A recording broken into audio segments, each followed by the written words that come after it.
Hello, नमस्कार, राम राम मंडळी. मी गौरी. स्वागत आहे तुमचं माझ्या नवीन एका व्लॉगमध्ये. तर आज आम्हाला तोडायची होती टोमॅटो. तर त्यासाठी मी चालले होते जेवणाचा टब घेऊन वावराकडे आले तर काय मोठ्या दादा आणि भाऊनी सरी धरली होती. मग मी पण मला सरी धरली.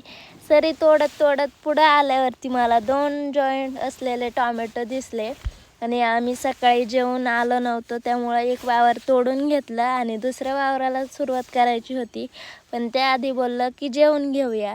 मग काय टप वगैरे घेतला आणि आम्ही गेलो खडकावरती जेवायला बसायला.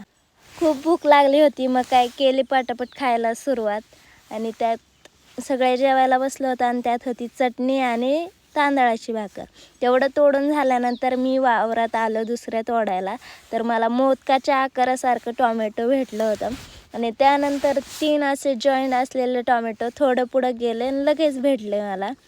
पुढं गेल्यावरती मला असा टोमॅटो भेटला की जो मी विचार पण केला नव्हता की असा पण टोमॅटो मला भेटेल तोडायला किंवा बघायला भेटेल. मग काय टोमॅटो तोडून वगैरे झाले. मग बसले टोमॅटो खात.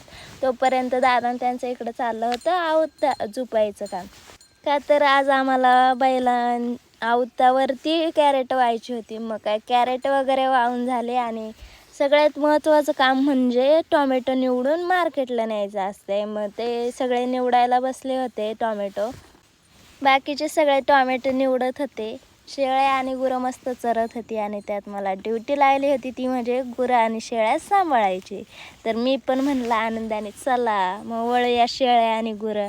मग काय शेळ्या वगैरे बांधून झाल्यानंतर आम्हाला परत रस्त्याला टोमॅटो व्हायची होती. तर रस्ता बघा कसा होता आणि त्यात जायचं होतं कॅरेट घेऊन. मी नानीकडे कॅरेट द्यायचे, नानी पुढं कॅरेट द्यायचे. असं करीत करीत आमचे सगळे कॅरेट वाहून वगैरे झाले आणि गाडीत पण भरून दिली. व्लॉग कसा वाटला कमेंटमध्ये नक्की सांगा.